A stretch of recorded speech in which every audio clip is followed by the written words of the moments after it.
بکلماتی او الله رب العزت دا خو خولا چې هغه حق ثابت کی خپل کلمات سره ويقطع دابر الكافرين او کاټ کی دي کافرونو جړ ليحق الحق ويبطل الباطل ولو كره المجرمون چې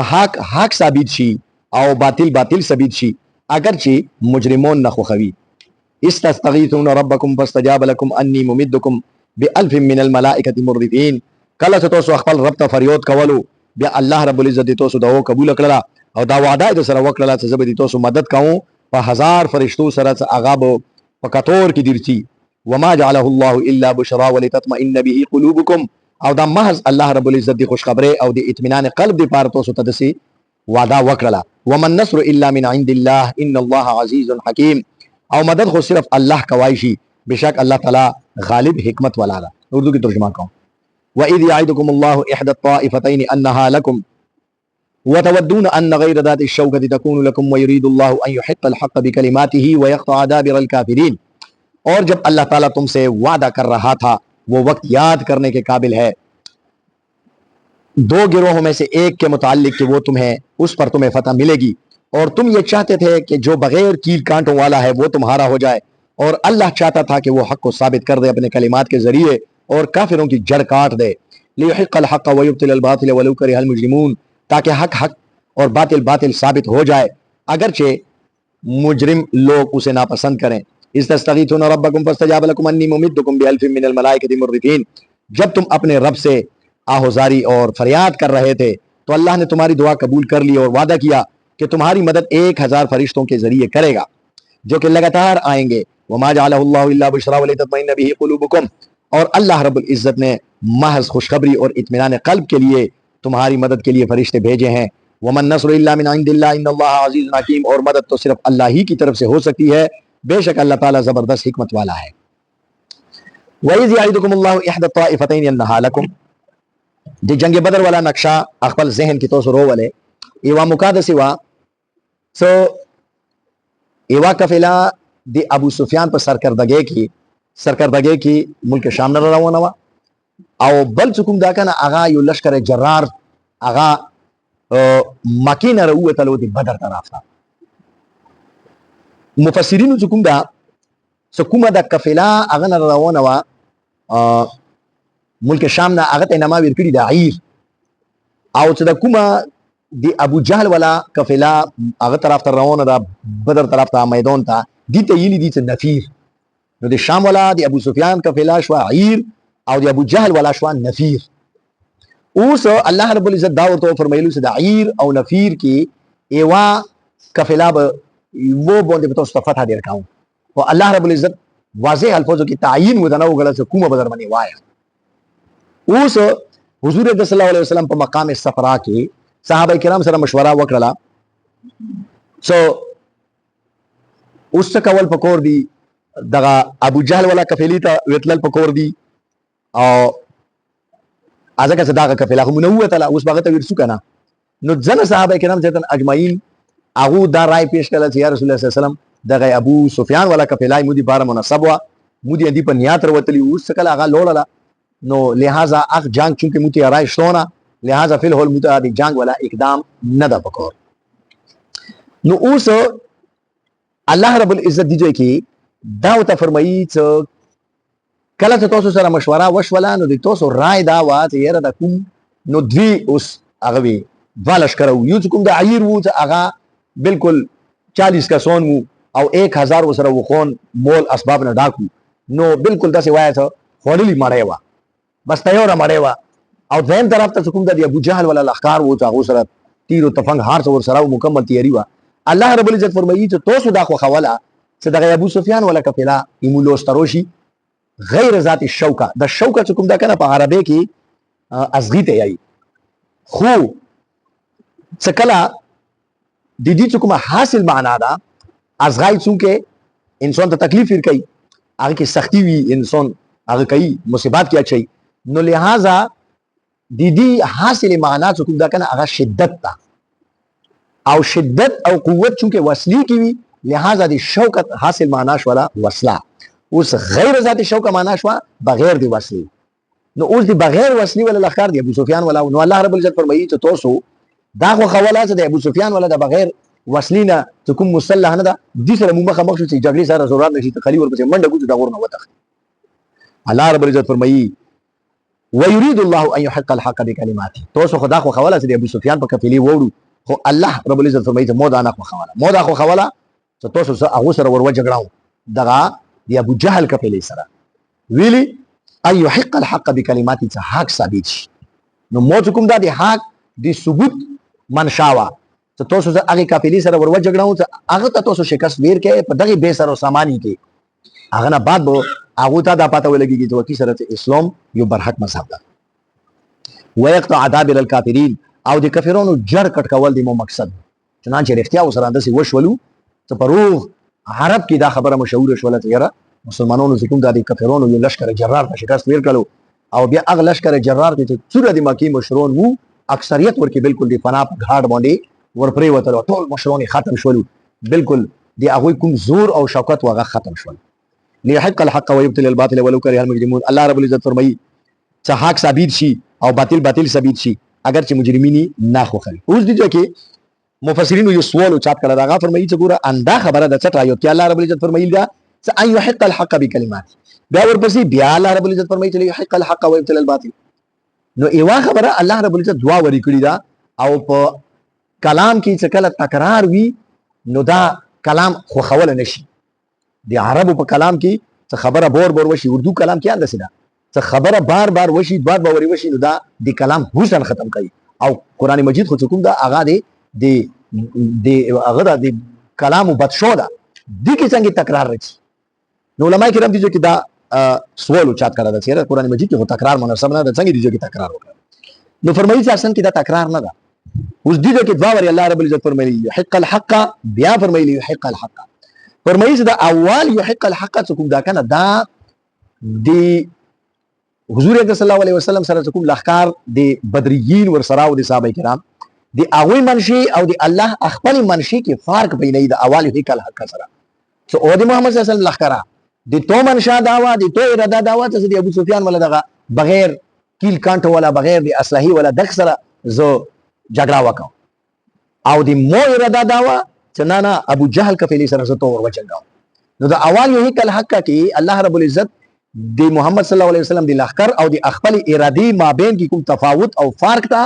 آی بیان کړل او د دویان کوم دا ليحق الحق دغه کې الله رب العزت د هغه ارادي واجب بیان کړی دا چې مو دا اراده ویلی وکا چې زه تاسو ابو جهل سره وچنګاو. نو د دویم کې واجب خیلی دا اول کې فرق خیال دا دویم کې د فرق واجب خیلی دا مو تاسو ابو جهل هغه سره د جنگولي اراده ویلی وکړه. فرمایي چې يحق الحق ويبطل الباطل څه حق ثابت شي او باطل ثابت شي دی مقصد لپاره تاسو مو ابو جهل سره جنگولي چنانچه اندسي وشول. اذ تستغيثون ربكم فاستجاب لكم اني ممدكم ب1000 من الملائكه مردفين. دي چې الله رب العزت فرمایي هغه وخت یو کې تاسو خپل رب ته فریاد کولو نو الله رب العزت تاسو فریاد قبول کړو دا ودای سره وخت سر فرشتي به درستاو. اوس دي چې اذ تستغيثون تاسو فریاد کولو دا فریاد اصلا کې دغه خو کوم دا غیر چې متوسطه خبره وکړه چې پیغمبر اسلام ته لپاره یو عریش یو د صایبان غني جوړ کړو. عریش صایبان ته یې غڅا پرته یې د پیغمبر اسلام اکس صایبان کې دغه کوله په سجدي باندې پروت وو پیغمبر الله ته دغه کوله او دومره هزار دومره عاجزه سره الله رب العزت تبور ورسونه کول چې یا رب العزت دا یو معمولی غني یو بوتي بھر مسلمانون دي دا متو تر وسلی دي د مو 13-14 سال د مهنت خلاصہ دا من تو تر وسلی دي یا الله کدا نن فناش ولو نو دنیا میں تیرا نام لینے والا کوئی نہیں رہے گا. دنیا کې به د تو نامه میټو شي نو یا الله تعالی رحم وکي تو مو سره کوم وعده کړی دا هغه جلد از جلد یا الله موتا وفا کی موت اختیار کی. یہی تو حضور اکرم صلی الله علیه وسلم روایتونو کې راځي حضرت علی رضی الله تعالی عنہ فرمایي سو حضور اکرم صلی الله علیه وسلم هغه په احزاری کې مشغول وو او د پیغمبر علیه السلام چې هغه زمانه کې د خطونه دانه منا نو حضور اکرم صلی الله علیه وسلم صحابه کرام وو چې کوم دا کنه هغه لکه د احرام کې خلق ټیکرای ځونه ته وینو دانه منا حضور اکرم صلی الله علیه وسلم ټیکرای دسه ځونه تو کړو نو په مټ باندې یو چې کوم سایډ وو یو کناره د سره غلی و دی چې پیغمبر علیه السلام نه هغه کناره پرې وتله دا و به کوله دومره مطلب فریاد به کول الله ته په دې فریاد مانس کې به کوم دا ټیکرایونه پرې وتلو. حضرت ابوبکر صدیق رضی الله عنه ټیکرای راو خستل دوباره وته دی لیک ډولو او تارجه وکړ یا رسول الله صلی الله علیه وسلم دومره فکر ما کوي ان شاء الله الله رب العزت ته نه خړی ان شاء الله فتح به ملوي. نو دې ځکه مفسرین یو سوال دا او چات کړه دا چې کله الله رب العزت سره وعده کړی دا چې ته به فتح درکوم یا پیغمبر اسلام دوه هزار او دوه فریاد ویلې کول نو علماء کرام فرمایي چې اصلا کې حضور صلی الله علیه وسلم ته دوی تاسو بس خلیفہ نامې باندې دی الا نما خلو خدای شته نور اختیاو دی خدای جلال نمونه یو خبر دی الله رب العزت جلال نه چې خبر چې حضور صلی الله علیه وسلم ته اختیاو دی الله رب العزت مرتبه او شان پاتوا نو پیغمبر اسلام ته دا پاتوا چې الله رب العزت دومره لوی شان ده څه کوي چې وعده نه وعده چې پښتني شتونه د سره وعده مکړی و بس نشته نه پرکا نو ځکه حضور صلی الله علیه وسلم ته دی الله چې کوم دی بے پرواهه ولا شان دا هغه ته مخه مخو ته د سینات الله رب العزت زه خو پښتنه ونه نشم کوي چې الله ته مو سره وعده کړی و بیا دا ویلی سوال دی الله په دربار کې نشته فارسی کې یو شعر دا یی ما پروریم دشمن و ما می کشیم دوست ما پروریم دشمن و ما می کشیم دوست کسی را رسد نچون چرا در قضای ما الله رب العزت فرمایي چې زه دخنتا سره خګړه کوم دخنه سره خلکو هغه ته ماړې ور کوم هغه ته ګوډه ور کوم هغه ته بنگله ور کوم او خپل دوست هغه ته سزاونه ور کوم هغه ته تکلیفونه پریشانې ور کوم نقصان دا ته ووندا زوای مردا ورور مردا سلوب راغله دا دوست سره دا شای کوم کا وای الله رب العزت فرمایي چې کسی را رسد نچون چرا در قضای ما ایمو په فیصلو کې یې چې همت نشته سمونه پښتنه وکي چې دا خو نیک سره دا ته دوست دې ته ویلې نقصان ور ورسول دا ته دښمن نو الله رب العزت چوک پښتنه نشي کوي نو حضور صلی الله علیه وسلم ته الله جلالت شان معلوم وو سو هیڅ پاته نه لګيږي هر وخت الله ته متوجي وي دی الله رب العزت نه چوکي پښتنو شتونه نو ځکه الله رب العزت نه بور چنانچه الله رب العزت وسره ودا وکړه صحابه کا پاکیګه ما 1000 فرشتي مدر وستول څکه دا ودا وسره وشول اوس په څلورمې سپاره کې مو دایلی دي هغه کې د جنگ بدر واقعیا د مختصرا بیان شوی و هغه کې الله رب العزت dva قسمه وعده وسره کړی دي یو تو کې وعده وسره کړی دي ته ته 3000 فرشتي درستاو او بیا بل تو کې وعده وسره کړی دي ته ته 5000 فرشتي درستاو اوس دغه وایي چې درې قسمه وعده شوی 1000 بعد 1000 فرشتي درستاو 3000 درستاو 5000 درستاو اوس مفسرین فرمایي چې دغه په تطبیق څنګه کوي دا څو فرشتي راغلي الله رب العزت د قرآن مجید کې مختلف آیاتونو کې 1000 3000 5000 نو دی واجه مفسرین د لیکلي دا اصلا کې د سیو الله رب العزت اول وسره ودا وکړه ته 1000 فرشتي درستاو دي کې دا افوګاډ شولات کرز ابن جابر محاربي دا یو کافر وو هغه کوم دا کنه د کافرونو امداد لپاره یو بل قرار وستلو نو دې ټیم کې صحابه کرام لږ غبرو شول چې دا کوم دا مخینه 1000 وته نور کومه کارونه نو دې ټیم کې الله رب العزت ورته دا فرمایلی چې الی یکیکم ای یمدکم ربکم بثلاثه الاف من الملائکه منزلین واخه منه دا کفی بنشي تاسو د پاره تاسو ته 3000 در وستاو نو صحابه کرام ته اطمینان ملو شو ته خدای کوي بوتا کومه کړو دا بیا کوم دا الله رب العزت بلا وعده وسره وکړه اخر ټیم کې دا هغه امکان وو دا چانس موجود وو چې کفرونه एकदम سکون دا کنه مخکې غدې چې بیل بیل لګیاو مختلفو ټولایو کې دغه امکان موجود وو چې دا ټول یک بارګي حمله په مسلمانانو باندې وکي کله چې کړي وای نو مسلمانان بیا خرپولي نو الله رب العزت ورته دا فرمایلی چې بلا ان تصبروا وتتقوا وياتوكم من فورهم هذا يمددكم ربكم بخمسه الاف من الملائكه وياتوكم من فورهم که یک بارګي حمله در باندې وکي نو بیا بس 5000 درستاو نو دې کې کوم دا کنه دا خبره مفسرین لیکلي دا چې کني دا مختلفو وجوهاتو په بنا باندې د مختلفي وعده وسره وشولي او ځنه علماء کرام خدا فرمایي چې کني 5000 فرشتي الله رب العزت رسولي ځنه فرمایي چې 3000 رسولي خو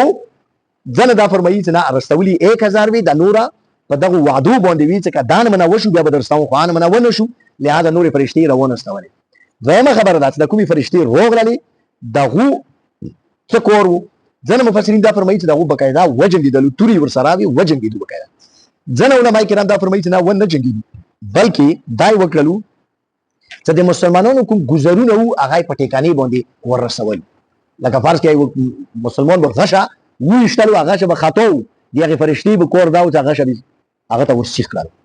اندان منه د توري گزار به کوم دا کولو هغه به خاطو تلو هغه فرشتي کور داو چې هغه کافر ته ورسیخ کړل نو فرشتو دان منه هلپ کړه دا بقاعده جنگ نه دا کړه دا ځنه مفسرین خپل د ځنه خپل دا ځنه مکمل جنگ کړه دا اوس وما جعله الله الا بشرا الله رب العزت فرمایي چې د فرشتي مدد در وستولي ویلې مدر وستولي نو الله تعالی فرمایي چې ګوره دې کې لکه یو اشکال ذهن کې راځي چې فرشتہ خو واقفي وا حضرت جبرائیل علیه السلام دې یو وزر په سار باندې کوم دا د قوم لوط هغه روح کله اسمان ته لړ کړل به کوزر وګرځول بیا د 1000 کسانو لخر چې شو دی و پوکانو نو الله رب العزت کې واجب بیان کړی دا 1000 مویل در وستولي الا بشرا تاسو خوشحال شه د تعداد کوم دا کنه دا عدد دا انسان ته ډیره ډډګیرنه ویږي ته زر فرشتي دي درو نو دایلی زی وا فرشتہ د یوی فرشتي د سینما هغه غنی دا چې سړی ته یې یو فرشتہ څنګه نو 1000 نه څوته ویلو نو الا بشرا ولتطمئن به قلوبهم تاسو زونه خوشحال شي او زونه مطمئن شي واخر دا